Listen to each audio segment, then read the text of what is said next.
On a crisp autumn Saturday in central Japan, the kind of day when the sky looks painted onto the world, hundreds of hikers made their way up a mountain that locals called Gentle.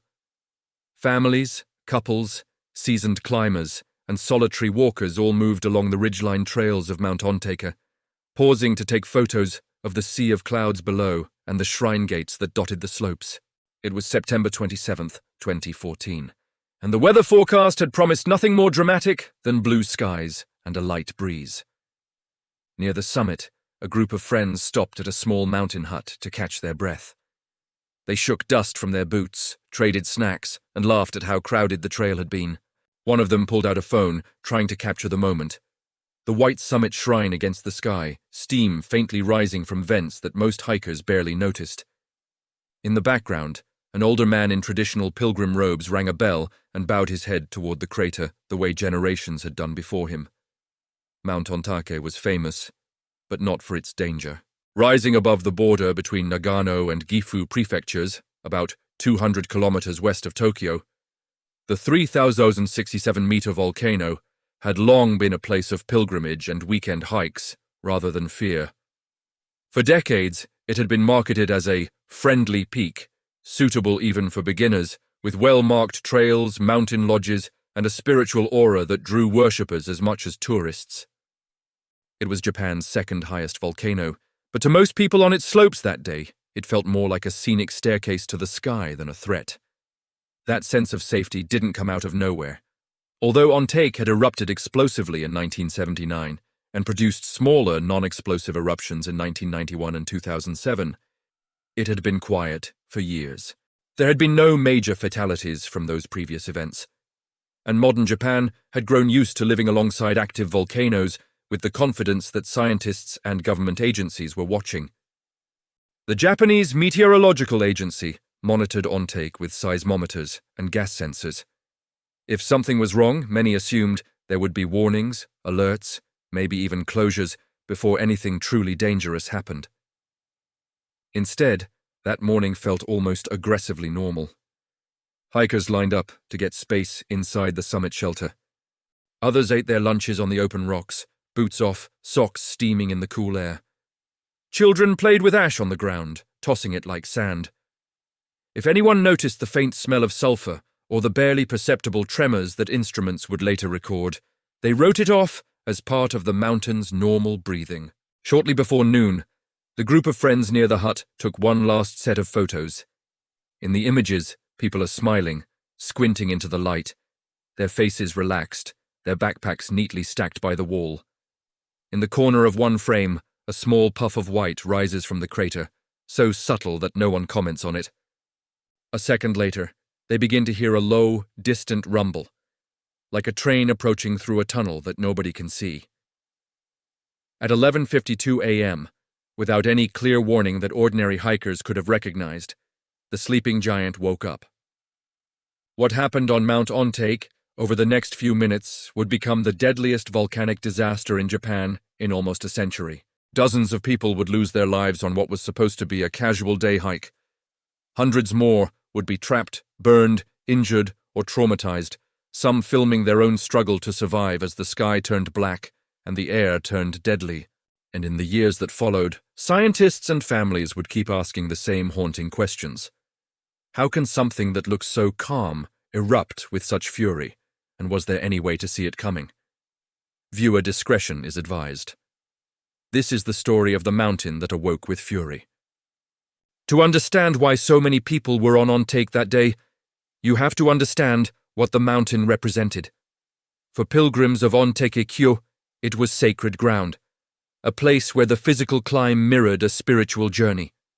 White-robed worshippers had been ascending its slopes for centuries, chanting, ringing bells, and stopping at stone statues and wooden torii gates that marked the way.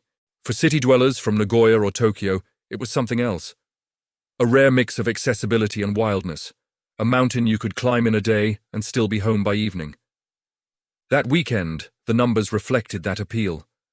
Later investigations would estimate that at least 300 people were somewhere on the mountain when it erupted. Some had started in the dark to catch sunrise at the summit. Others took the later buses, arriving mid-morning with bento lunches and rental hiking poles. The weather was almost too perfect. Clear skies, light winds, and mild temperatures that lulled people into slowing down and lingering around the crater rim. Japan's volcano monitoring system is considered one of the most sophisticated in the world. After deadly eruptions at Mount Unzen in 1991 and other peaks, the country invested heavily in instruments and warning levels meant to keep people out of harm's way.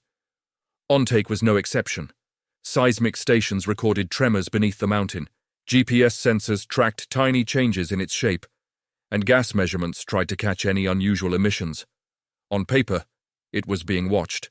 The problem was what, exactly, everyone was looking for. The eruption that struck Ontake was not the classic red lava pouring down the slope kind most people imagine. It was a phreatic eruption, essentially a massive steam explosion. Over time, water had seeped into cracks deep within the mountain, heating as it approached hot rock. When that trapped water suddenly flashed into steam, it expanded violently, blasting apart rock, ash, and older deposits above it. No fresh magma needed to reach the surface. Instead, the mountain turned its own plumbing system into a pressure cooker. Phreatic eruptions are notoriously difficult to predict. They can happen with only subtle changes in seismicity or gas output, and the warning signs are often buried in noise. Later research would show that Ontake had experienced an increase in small, shallow earthquakes in the weeks before the eruption, and there were complex changes in fluids beneath the surface. But the data was ambiguous, and the alert level for hikers remained at a relatively low setting. In practical terms, there were no barriers across the trail, no large warning signs at the trailhead, no loudspeakers telling climbers to turn back. For the hikers, this translated into a powerful illusion. If the trail is open, it must be safe. They trusted the quiet of the mountain and the absence of warnings more than the faint smell of sulfur or the occasional small tremor. Even those who knew Ontake was technically an active volcano viewed it as a managed risk, like driving on a highway or flying in a plane. As the morning wore on, wind carried thin wisps of steam from the crater, blending with passing clouds.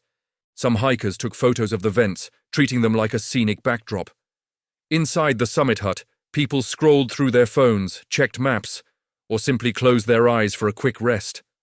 Outside, boots scraped on volcanic gravel, trekking poles clicked against stone, and the sound of human voices bounced off the crater walls. No one kept track of how many people were within a few hundred meters of the summit when the mountain finally snapped. Couples posed for pictures directly in front of the crater. Groups clustered around the shrine, tying prayer ribbons and taking turns ringing the bell. A few cautious hikers decided the crowds were too thick and started back down early, unaware of how narrow the corridor of survival would prove to be. Somewhere beneath their feet, pressure built. Superheated water flashed to steam. Cracks widened. Gas pushed its way toward the surface. On monitoring screens miles away, small changes in waveform might have hinted at what was coming. But by the time anyone could have been sure, Ontake had already made its decision. At 11:52 a.m., the illusion of safety ended in a single violent instant. The first sign, for many people near the summit, was sound. A deep, guttural boom rolled up from the crater, followed by a low roar that grew with terrifying speed. Some hikers turned toward the noise just in time to see the ground rip open and a column of ash and steam shoot into the sky. Others saw nothing at all. The world simply went white, then black. Within seconds, the lazy wisps of steam over the crater were replaced by a dense, boiling column of ash rising kilometers into the air. Volcanologists would later estimate that the plume shot up to about 7,000 meters, spreading sideways into a mushroom-like cloud visible from space. On the ground, there was no time to process that scale. All anyone near the crater knew was that the air itself had turned into a weapon. Chunks of rock, some the size of fists, others as big as a person's head, began to rain down. Hikers heard the deafening crack of bombs hitting roofs and stone, the panic-stricken screams of people scrambling for cover, and the sickening thuds of impacts far too close. The summit hut, barely big enough for the crowd that tried to force its way inside, shook as boulders struck its roof. Glass shattered. Dust and ash poured in through gaps in the walls. Outside, those who were caught in the open had only seconds to react. Some dropped behind rocks, curling into balls and covering their heads with packs. Others ran blindly toward the hut, their world reduced to a few frantic steps and the sound of rocks tearing through the air.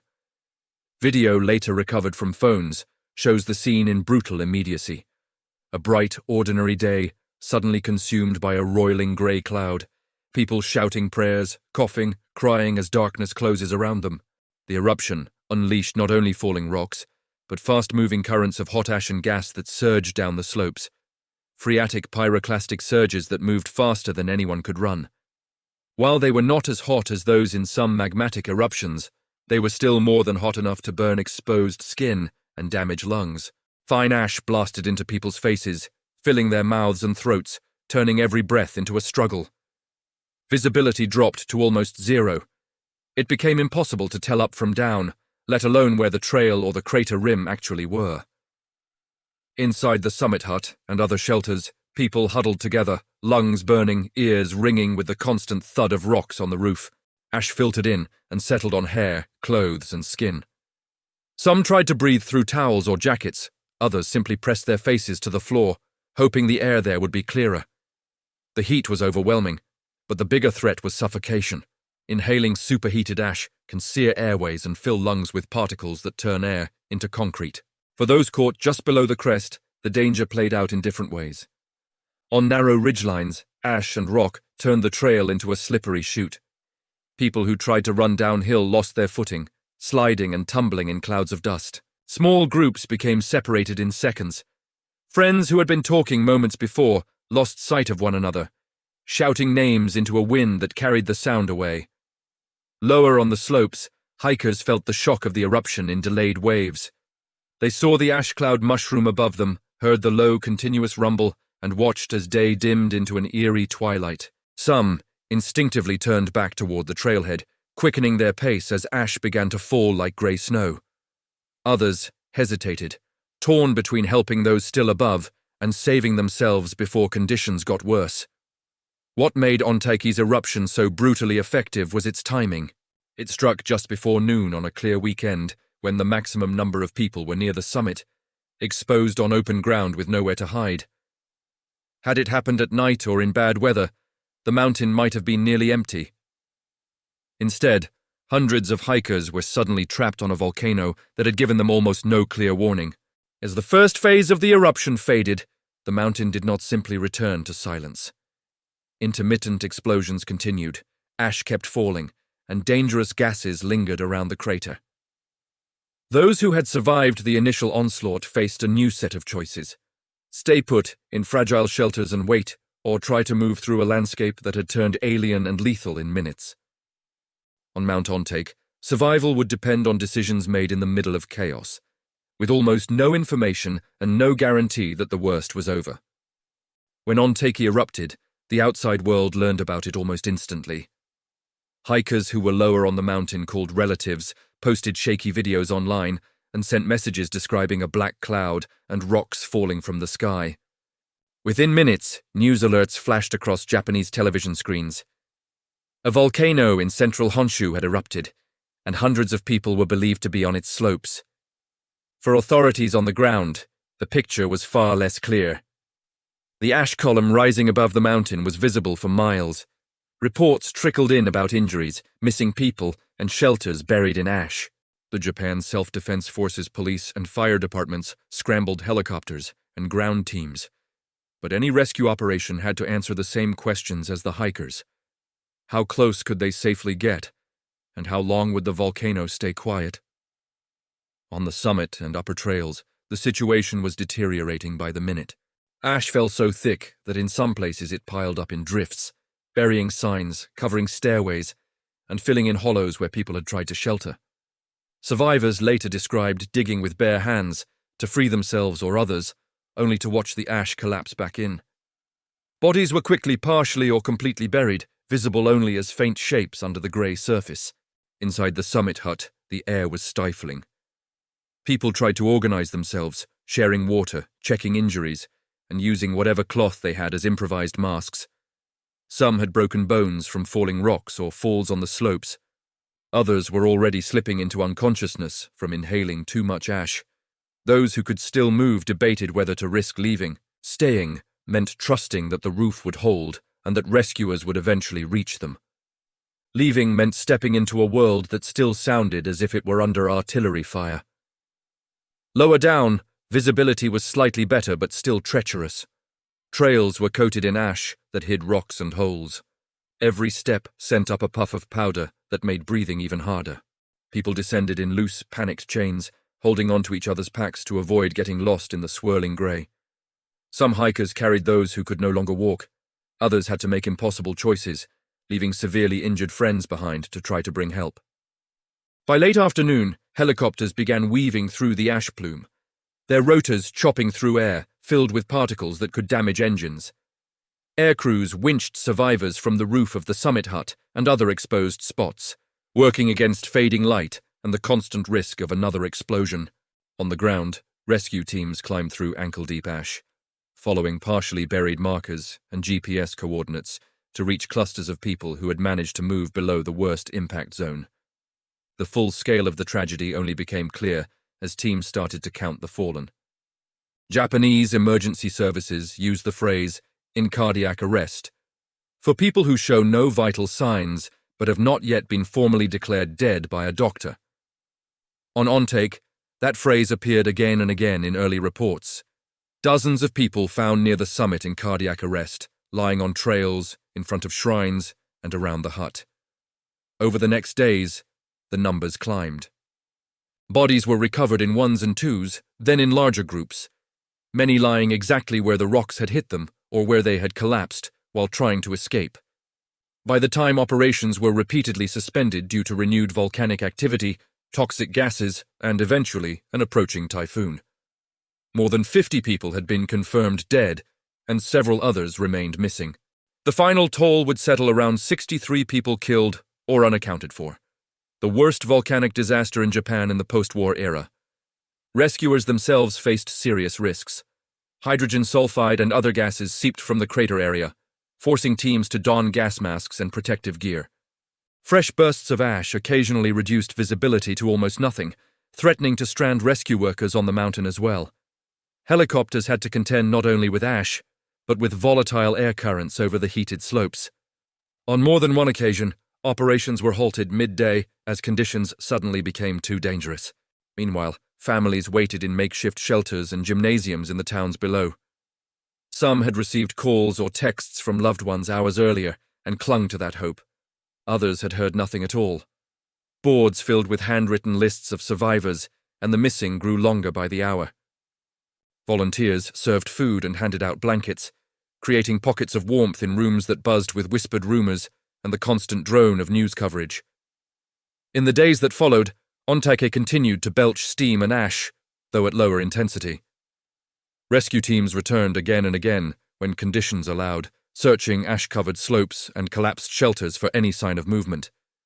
They found boots sticking out of the ash, backpacks half buried, helmets dented by impacts. They found hikers still clipped into each other's packs, groups who had clearly tried to stay together until the very end. By mid-October, the active phase of the eruption had largely ended.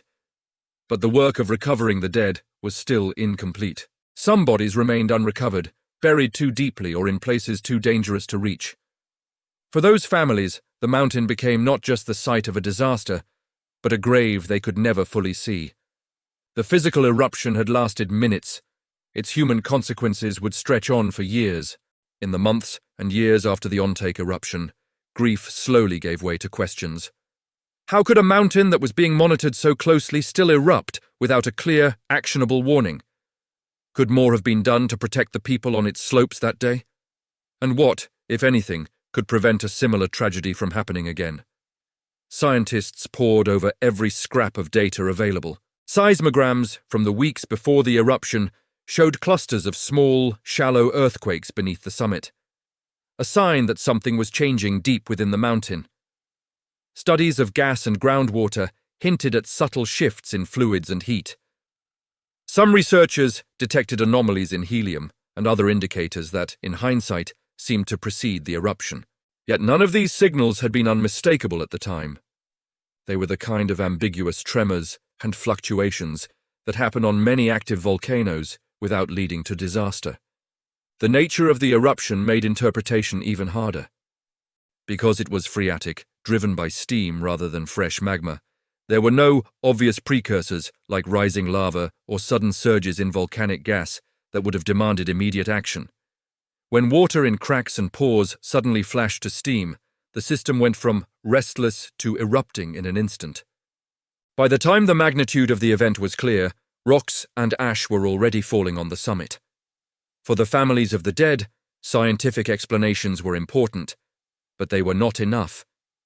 In 2017, relatives of several victims filed lawsuits against the Japanese government and regional authorities, arguing that the alert level on Awoke should have been raised in the days before the eruption. They pointed to the signs that were present: the swarm of small earthquakes, the mountain's eruptive history, and the presence of hundreds of hikers, and asked why access had not been restricted or warnings made more explicit. Government agencies responded that, under the criteria in place at the time, the data did not clearly justify a higher alert level. Earthquakes had indeed increased, but not to levels that had previously been associated with imminent eruptions. Gas measurements and deformation signals were ambiguous. Raising the alert level every time a volcano showed some unrest, officials argued, could lead to frequent closures that disrupted tourism and trust without significantly improving safety. Awoke exposed a brutal truth at the heart of volcanic risk. Sometimes, even with good instruments and experienced scientists, nature moves faster than our ability to interpret it. There is no such thing as zero risk on an active volcano. The trails, the huts, the markers, and the familiar photos on travel websites can make danger feel distant. But the forces beneath the ground do not care about our sense of normalcy. In the years after the eruption, Japan reviewed and revised how it monitored and communicated volcanic hazards. Thresholds for changing alert levels were reconsidered. Coordination between local governments, scientists, and tourism operators was strengthened. Training and drills for sudden eruptions were expanded, especially on popular peaks. Other countries watched closely, knowing that they too had mountains with popular hiking trails and quiet, potentially explosive plumbing systems. Mount Awoke itself eventually reopened to hikers, though with new restrictions and a different psychological landscape. Memorials were placed at trailheads and in nearby towns. Names of the dead were read aloud at ceremonies marking anniversaries of the eruption. Survivors sometimes returned, standing quietly in places where their lives had nearly ended, wrestling with guilt and gratitude in equal measure. For many people in Japan, the image of Awoke's eruption became a symbol of how fragile ordinary life can be. One moment you are taking a photo on a sunny trail. The next, you are fighting to breathe in darkness, hoping a shelter roof holds or a helicopter can find you through the ash. It is a reminder that some of the most dangerous disasters are not the largest or loudest ones in scientific terms, but the ones that strike without enough warning, in places where people feel safest. Today, when tourists look up at Mount Awoke on a clear day, it once again appears serene. A beautiful peak rising above forests and villages, capped with snow in winter and crowded with hikers in summer. But for those who know its story, the mountain is no longer just a backdrop for weekend adventures. It is a place where a hidden system of steam and rock once aligned in exactly the wrong way at exactly the wrong time. On September 27, 2014, a mountain that many people thought of as gentle reminded the world that it was still very much alive. Without warning, it awoke with fury, turning an ordinary hike into a national tragedy. If you found this story compelling, remember that it is based on real events, but presented as a documentary-style reconstruction. The people you imagine on the trail could be anyone, friends, family, or even yourself. The next time you stand on a beautiful mountain and feel how solid the ground seems beneath your feet, you might think of Awoke. This was the story of the mountain that awoke with fury,